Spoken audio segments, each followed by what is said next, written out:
Bonjour à vous tous, merci de nous retrouver sur la Sen TV, la première télé urbaine du Sénégal. Et vous m'avez beaucoup manqué.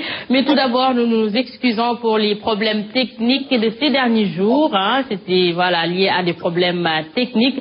Mais voilà, maintenant tout est rentré dans l'ordre et désormais vous pourrez suivre les programmes de la Sen TV, la première télé urbaine du Sénégal. Et à l'occasion, le pylône a été déplacé à la cité Keur Gorgui. Et maintenant, les images sont devenues plus claires et plus nettes. Vous l'aurez certainement remarqué. Bonjour. Bonjour Amina, tout est bien qui finit bien. Disons, c'est vrai que on a connu quelques problèmes durant le week-end avec les dysfonctionnements notés surtout au niveau du pylône. Qui se trouvait à l'immeuble qui abrite pratiquement toutes les installations techniques de radio et télé de la place. Mais notre pylône a été, comme vous l'avez dit, déplacé au niveau de la cité Keur Gorgui. Et maintenant, les téléspectateurs de Sen TV, les auditeurs de Zik FM peuvent bien rester avec leur support préféré, Zik FM et Sen TV. Maintenant, tout est rentré dans l'ordre. Voilà, avec des images plus claires et plus nettes. Ah oui, c'est ça. Absolument. Pour les... Voilà. Alors, toi, tu t'es bien réveillé ce matin? Oui, très bien. Tu as passé un bon week-end? Oui, un bon week-end, on s'est beaucoup reposé. Ah oui. En tout cas, tu m'as beaucoup manqué, mais même moi aussi, c'est vrai qu'il y a beaucoup de téléspectateurs, ils nous ont demandé, mais où est passé Amina?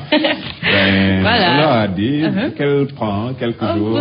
Pour nous revenir, toute bronzée, toute en forme. Voilà, en tout cas, j'ai entendu les prières. Ah oui, c'est important parfois de se retirer un peu. Pour revenir en force. Absolument. Alors voilà, je suis encore là et c'est toujours un plaisir d'être là tous les matins en compagnie de vous. Alors, Pape Diba, que nous révèle les quotidiens de ce matin que nous démarrons avec la Tribune. La Tribune nous parle ce matin d'un autre Sénégalais, d'un autre compatriote qui est abattu. Encore? Oui, encore, disons encore.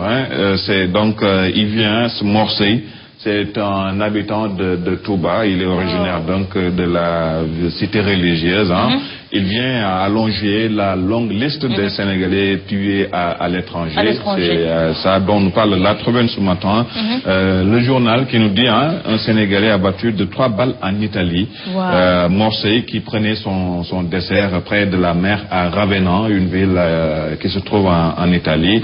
Il a été tué et le ministère des Affaires étrangères, comme d'habitude, annonce une enquête qui va être diligentée. Et pourtant, Morcé avait promis à sa famille, à ses 2 épouses, de venir passer la Tabaski avec elle.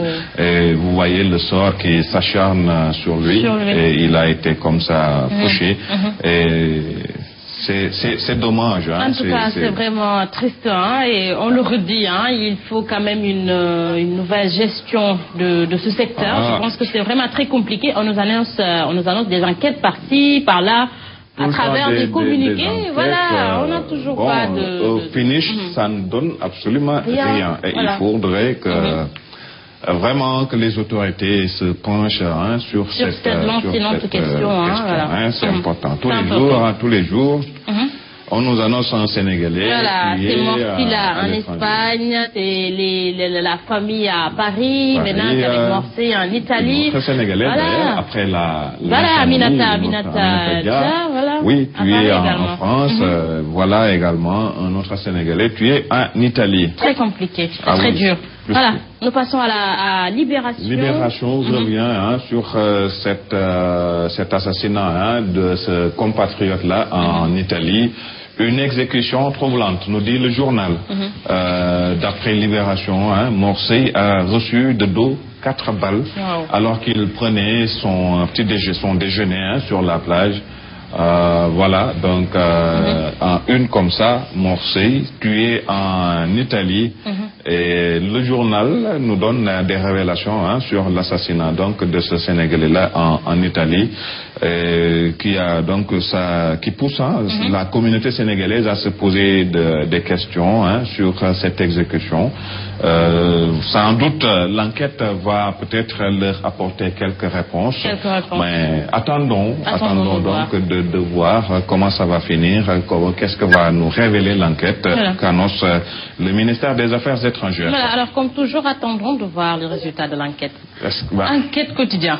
Enquête quotidienne nous parle d'un autre drame. C'est celui que vivent les candidats au pèlerinage à la Mecque. Depuis quelques jours, ils sont laissés en rade, ils sont au niveau du hangar de l'aéroport.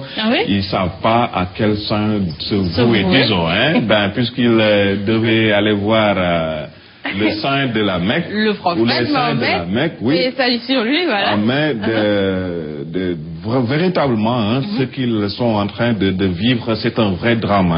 Le drame de 200 pèlerins. Ils sont oubliés à Dakar, faute de visa. C'est ce que nous dit le journal. Et d'après donc l'enquête, le commissaire au pèlerinage est dans le collimateur du président Macky Sall, puisqu'il y a certains qui commencent à demander sa démission, puisque quand même ça, c'est une véritable légèreté. Laisser plus de 200 candidats au pèlerinage comme ça, ils n'ont pas d'interlocuteurs, ils ne sont pas informés de ce qui se passe. C'est un vrai drame. Et leur dire tout juste d'attendre, c'est pas facile. Mais c'est un vrai, le mot est juste trouvé. Pour moi, c'est un véritable drame. Voyez nos réalités, quelqu'un qui va avec toutes les cérémonies qui s'organisent autour pour annoncer que oui, moi je vais à la Mecque. On commence à festoyer, on commence à en faire un c'est une grand événement, et puis on te dit tranquillement de rentrer chez toi et d'attendre. Mais ça, quand même, c'est pas facile quand même. Il faut se mettre à la place de ces pèlerins. C'est compliqué. Il faudrait que vraiment que les autorités, que le président de la République prenne en main la situation de ces candidats au pèlerinage. C'est extrêmement compliqué. En tout cas, ils sont déprimés. Absolument. C'est tout à fait normal. C'est normal, oui. Ce que nous révèle le populaire. Le populaire, c'est toujours sur cette situation-là des candidats au pèlerinage. Plus de 200 pèlerins bloqués à Dakar. Leur âge compromis. Voilà une question que se pose le journal. Et à juste raison, on peut se demander si leur pèlerinage n'est pas compromis. Le 7e et dernier vol a rallié Médine, d'après le journal, depuis samedi soir, sans ces pèlerins que le commissaire devait acheminer au Hajj. Le journal nous dit qu'ils sont désemparés, meurtris, ces pèlerins, ils sont sans interlocuteur, ont décidé de rester dans le hangar de l'aéroport jusqu'à ce qu'une solution soit trouvée. Et je pense bien que le Hajj doit démarrer le 21 septembre. S'ils sont toujours à Dakar, faute de visa, on peut dire... Est-ce qu'ils ne vont pas manquer, ils ne vont pas rater le Hajj? Croisons les doigts et souhaitons vraiment que le président de la République puisse trouver une solution à ce problème. Douloureux, c'est douloureux pour ces candidats au pèlerinage. Le quotidien. Le quotidien, toujours avec ces pèlerins laissés en rade pour défaut de visa, des pèlerins dans un hangar d'incertitude. Ils sont vraiment dans l'incertitude totale. Ils n'ont pas, comme je l'ai dit tantôt, d'interlocuteur. Ils ne voient pas les membres de la commission. D'ailleurs, le commissaire, lui, a rallié la Mecque. Il a laissé derrière lui ses candidats au pèlerinage. Ça, quand même, c'est une faute lourde. Et il faut la sanctionner à sa juste proportion. C'est ahurissant. Personne ne peut comprendre. On pouvait véritablement comprendre que le commissaire reste avec ses candidats au pèlerinage, n'est-ce pas? Jusqu'à peut-être qu'une solution puisse être trouvée. Ou bien qu'il leur tienne un langage de vérité. Voilà, ce n'est plus possible.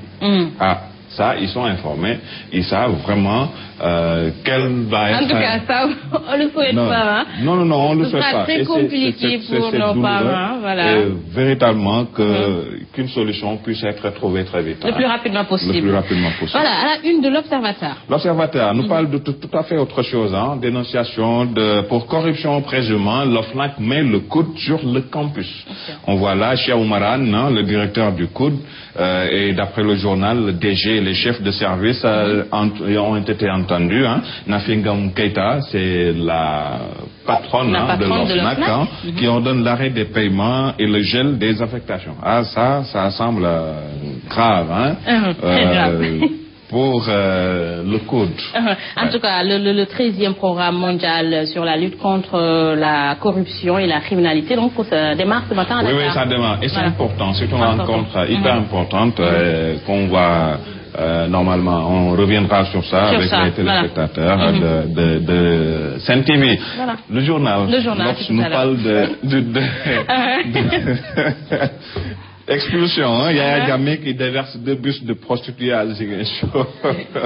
C'est encore Yaya, hein, voilà. Avec lui, c'est, voilà. Mais très sévère, hein. Ah oui. Ça, c'est Yaya Jammeh, ça c'est bien à lui. Ah, oui. Alors, l'As quotidien. L'As quotidien, hein. Clôture des vacances citoyennes à Pékin, les autorités attaquent étatiquement, fouillent. On a annoncé la présence de Macky Sall en banlieue, puis on nous dit c'est reporté, concert de Youssou Ndour et Mohamed John, le PM, hein, il était aussi, Youssou Ndour a été annoncé à Pékin pour la clôture des vacances citoyennes, et au finish, hein, ils n'ont pas peut-être pris part à la cérémonie de clôture.